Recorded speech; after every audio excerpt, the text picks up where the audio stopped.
while since I've been in front of the camera, so it's a little bit odd. Today's video is a little bit different. It's the first swap project I've ever taken part in. And it is part of the Pocket Swap from 2021.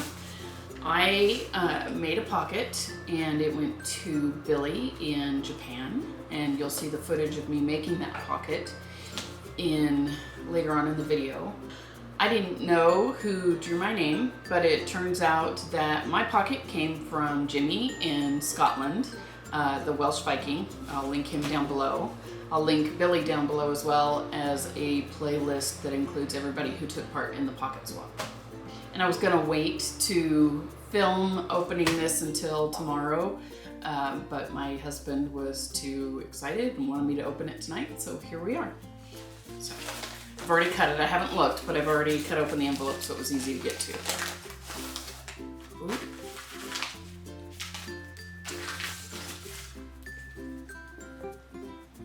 So there's a map of Scotland on the back of this card. That's great. And thank you, Jimmy. And I love it. The stripes are perfect. They're... Oh. Jimmy, this is great. I love the black and white. They'll go really well with my black and white 18th century. He said he gave me a little Slytherin token because I'm a Slytherin. A pin badge, that's awesome. Cadbury Chomp. I've never had candy from the UK or Europe, so this will be kind of cool. Well, that's not true. I've had chocolate from Switzerland. And a Vimto Chew Bar.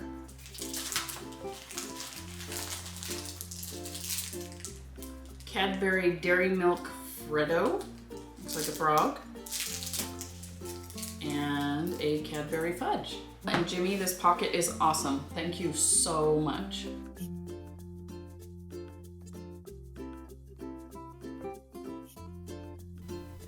Before I could construct Billy's pocket, the first thing I needed to do was create the embroidery piece on both the front of the pocket and on the little piece that I used to embroider her name.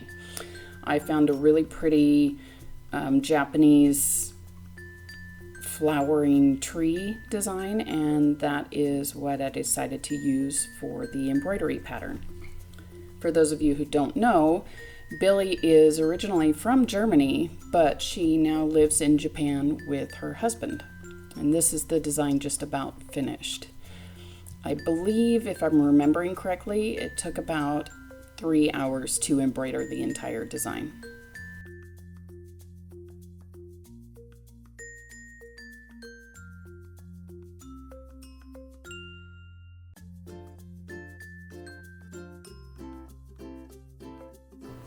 Once the embroidery was complete, I cut the extra stabilizer off of the back of the design.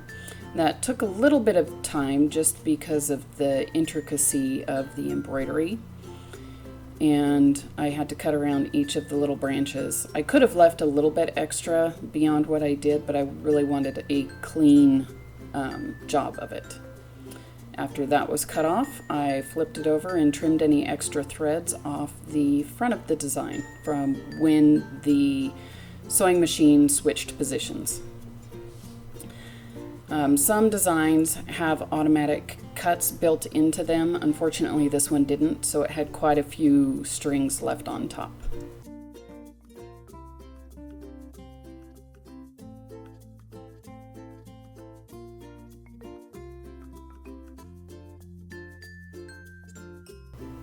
I used some of the scraps left over from the front piece embroidery to cut a piece of stabilizer big enough to do the name piece that I was making for the front of Billy's pocket. Once I got that cut, I positioned it and the fabric on the embroidery hoop and got it ready to embroider. I wasn't quite sure how long I was going to need the piece of fabric that had Billy's name on it in the end, so I used a really long piece of fabric to start with, knowing that I could cut the ends off when I was finished creating the tube. And this is the machine getting going on her name.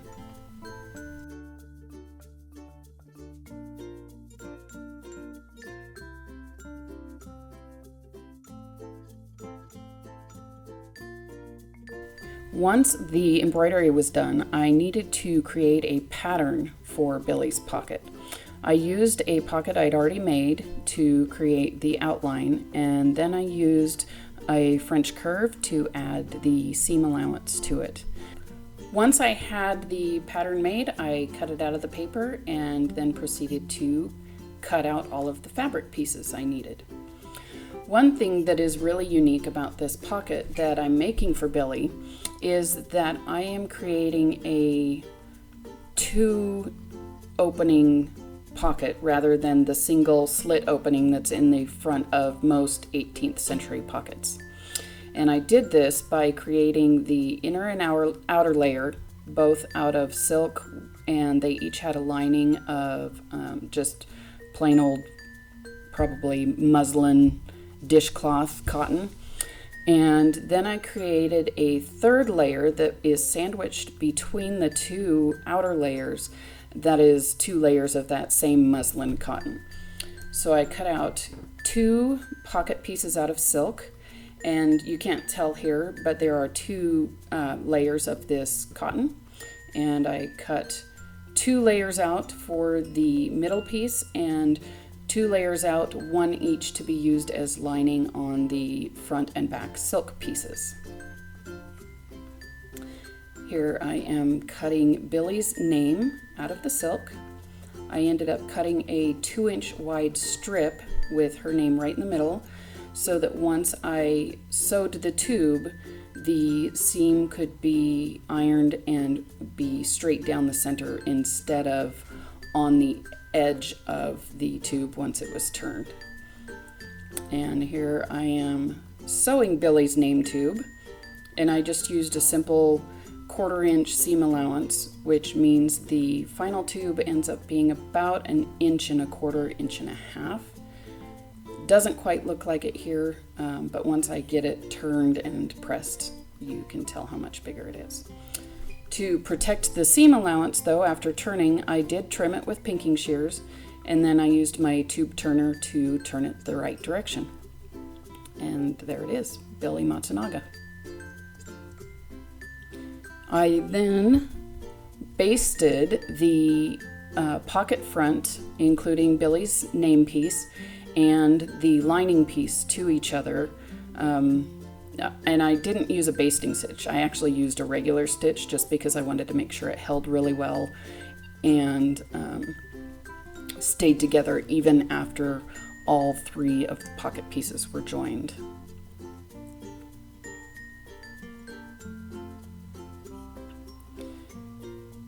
Once that was finished, I sewed across the top of the pocket. This is the front piece again. And then I sewed down the center, down one side of the slit line, got to the bottom and did some back stitches, and turned, did a few more back stitches, and then went back up to the top and sewed across the other half of the top of the pocket.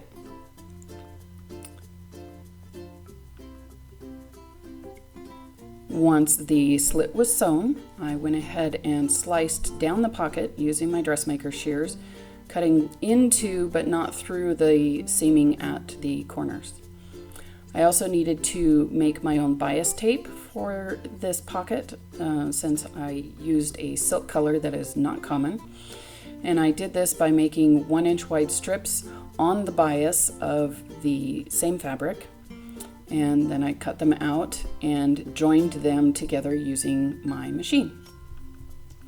Once they were joined together, I did press them so that there was a 1/4 inch edge press on one side, and then I sewed them to each of the pocket pieces using a 1/4 inch seam allowance.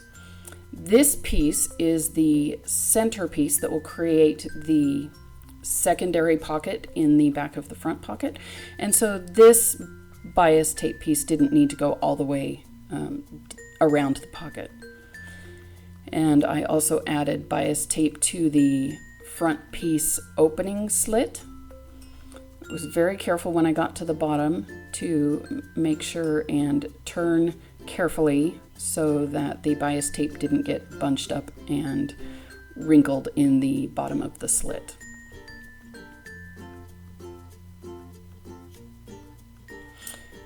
Once the bias tape was all attached, I used a hand sewing needle and my trusty thimble, and I turned the bias tape to the front of the pocket and used a very tiny slip stitch to attach the bias tape to the front of the pocket.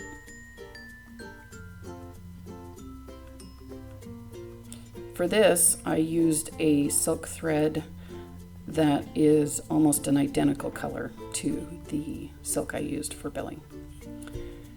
Because the pockets are extra thick because of that secondary layer on the inside, I went ahead and trimmed this seam allowance down to about 1/8 of an inch. At some points it might be a little bit smaller. And then I also turned and pinned this bias tape before hand stitching it. A lot of times I don't pin the bias tape down because it's thin enough, it's covering a thin enough seam that I can just hold it with my hand. But this seam was thick enough, I really needed to pin it in place and make sure it stayed and was stable. Once I got that pinned in place, I went ahead and sewed this seam down as well. Right there you can actually see that secondary pocket opening on the side.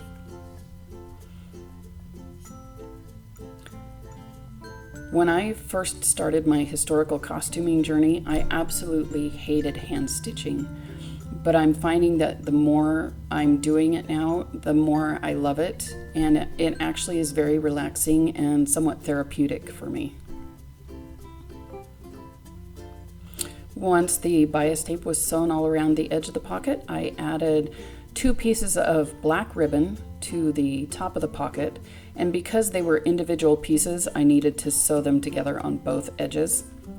So I sewed across the bottom of the pieces of ribbon and turned at the edges on the corner, and then sewed across the top and then back around on the other edge of the bottom.